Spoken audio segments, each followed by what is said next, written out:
Although Tissot was French, it was said that he was a Frenchman who grew to know England better than most Englishmen. And he was one of the best at painting Victorian society.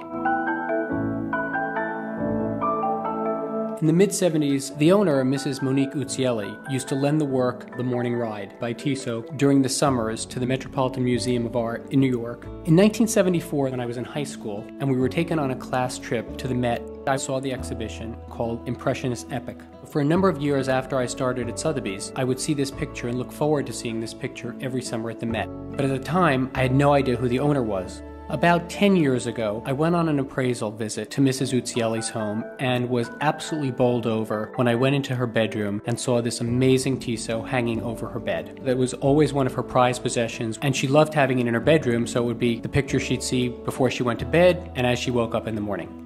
It's a tour de force with a field of flowers that seem to have every color of the rainbow in it. The flowers are painted in a very brushy, almost impressionistic sort of way. The detail is amazing. You feel like you'd actually go up and hold the reins. Another great detail in the painting, which I absolutely adore, is the blanket that's covering the lap of the woman in the carriage. It has the most incredible subtlety of colors of blacks and grays and whites and icy blues.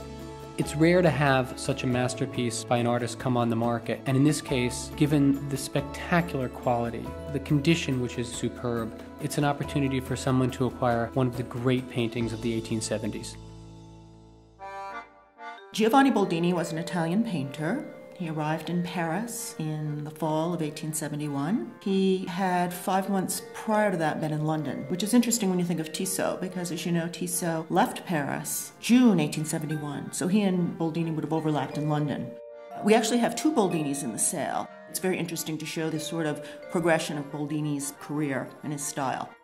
Confidences is only 13 by 10 inches. It shows 2 young women, very elegant, probably reading a letter, they're gossiping.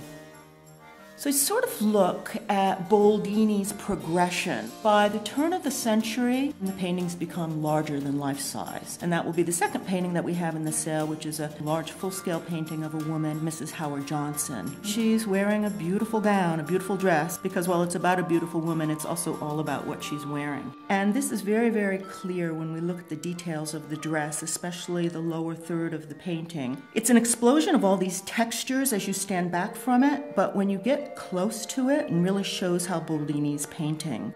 He's painting a very traditional portrait, but he's making it modern to the point of being abstract. The appearance of these 2 Boldinis, which really span the beginning of his career to the very end when he's the most sought-after portrait painter practically in the world, will be very interesting for people to see in the auction.